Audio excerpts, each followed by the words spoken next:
Steven Spielberg is undoubtedly one of the most recognizable names in Hollywood, and his legacy has shaped movie making throughout the 70s until current times. As a child growing up in the 80s, his style of movie making would make me dream of going on adventures and exploring the universe. Spielberg's films often deal with several recurring themes and ordinary characters searching for or coming in contact with extraordinary circumstances or beings.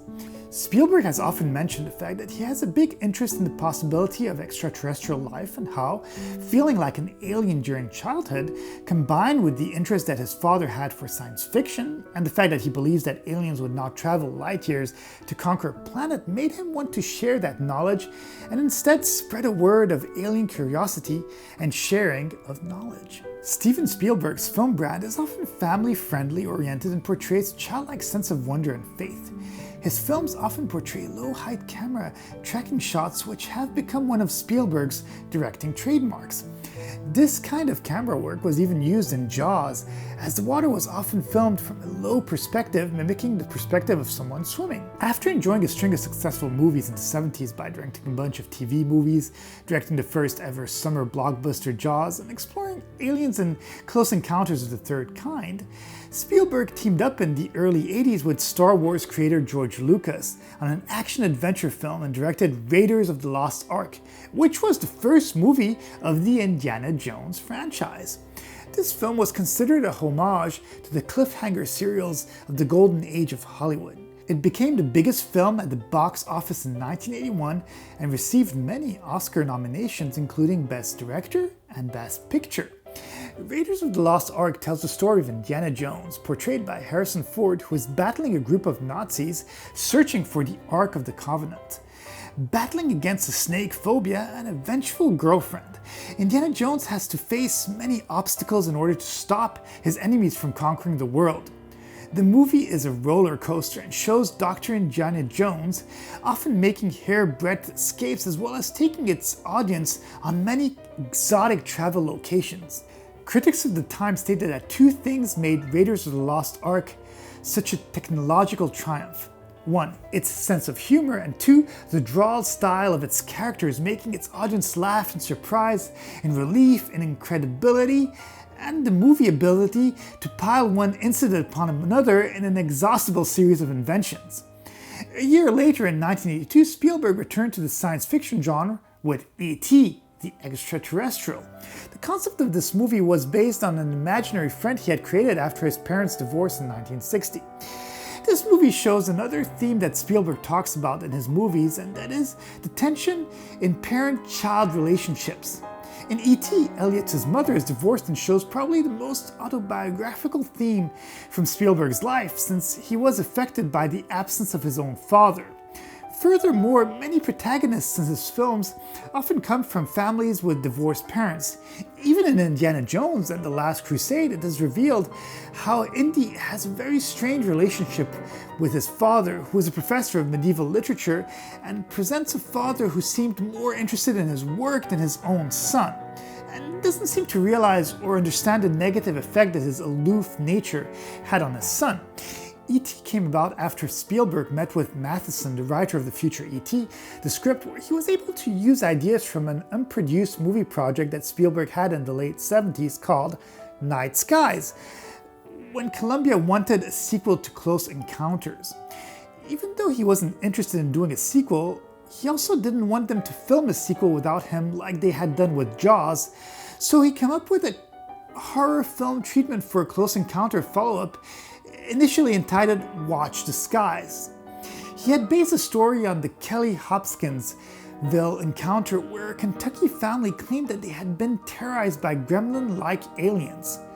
As for E.T., it tells the story of an extraterrestrial who belongs to a small group of alien botanists secretly visiting Earth under cover of night to gather plant specimens in a California forest. When government agents appear on the scene, the aliens flee in their spaceship, but they inadvertently leave one of them behind. In a suburban neighborhood in the San Fernando Valley, a 10-year-old boy named Elliot discovers that something is hiding in their tool shed.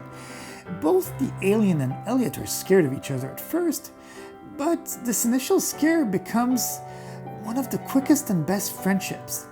With the help of his brother and little sister, the children decide to keep the existence of the alien secret. However, E.T. falls ill, which results in a government intervention where Elliot and his siblings try to find a way to help E.T. escape and go back to his mothership.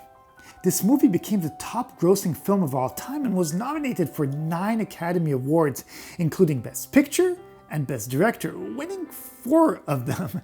Between 1982 and 1985, Spielberg produced many high-grossing movies of that era. Poltergeist, for which he co-wrote the screenplay, the Twilight Zone movie, for which he directed the segment Kick the Can, and The Goonies, that he executive produced and wrote the story on which the screenplay was based. A fun note is Spielberg's appearance in The Goonies music video by Cyndi Lauper, for which she sang the theme song.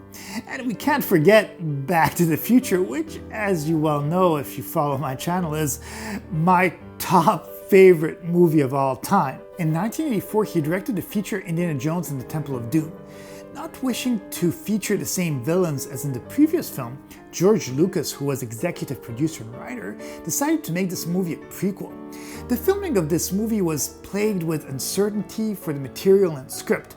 Spielberg in an interview recalled that Lucas had approached him to direct the first installment, saying that if he let Spielberg direct the first one, he'd have to direct a trilogy of Jones movies for which he had a story arc in mind. Well, it turned out that George Lucas did not have 3 stories in mind, and that they had to make up the subsequent prequel and sequel. The darker tone of Temple of Doom was attributed to their personal moods following the breakups of their relationships. This film starts out with Indiana Jones on the trail of fortune and glory in old Shanghai, which leads him to India.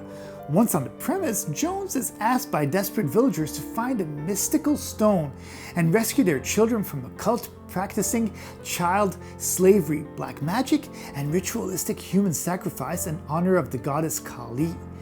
With his faithful companion, Short Round, and nightclub singer Willie Scott, Indy goes in search of the magical Sankara stone and uncovers an ancient evil which threatens all who come into contact with it.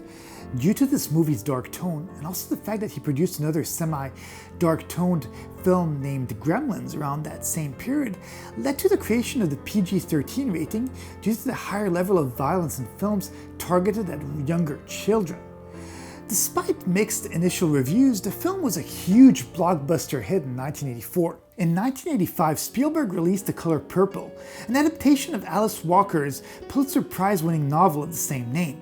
Filmed in Anson and Union counties in North Carolina, this movie shows the problems African American women faced during the early 20th century, including domestic violence, poverty, racism, and many other issues that plagued that era. The movie spans over 40 years and follows the life of Sally, an African American woman living in the South who survives incredible abuse.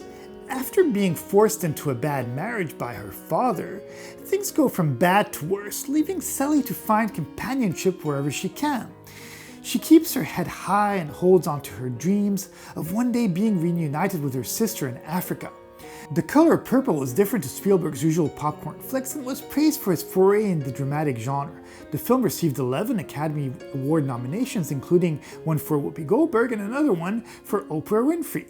In 1987, China was beginning to open up to Western investments, so Spielberg, being a pioneer in filmmaking, filmed the first American film in Shanghai since the 1930s.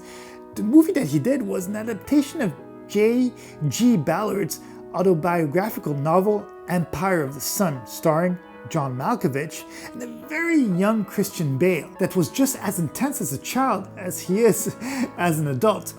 The movie tells the story of a young, privileged English boy living in Shanghai when the Japanese invade and force all foreigners into prison camps during World War II.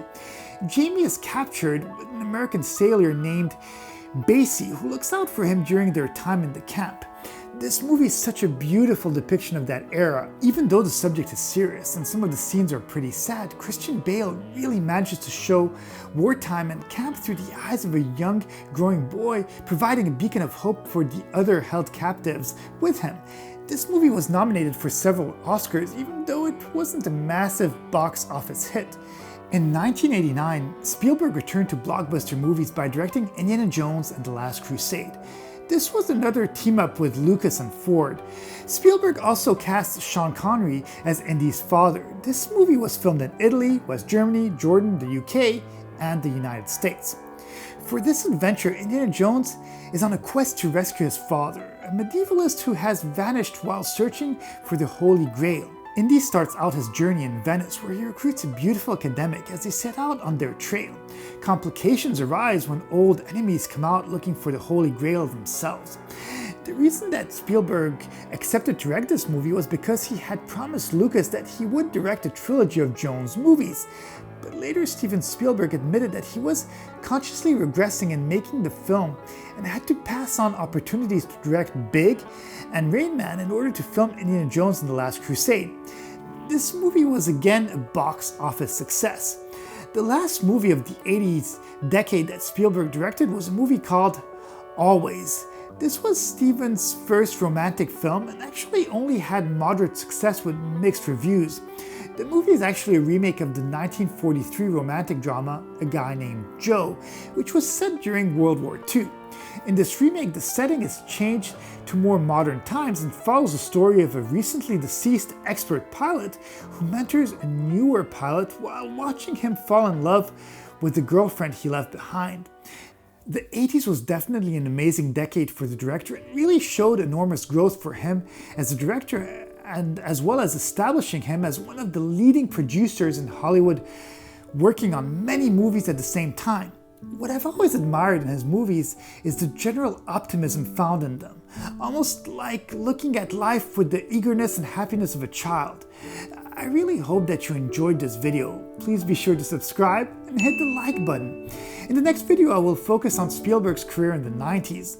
Let me know what your favorite Spielberg movie or Spielberg movie moment is. I'd love to hear how he impacted you as a child. Have a great day, and I'll see you in the next video.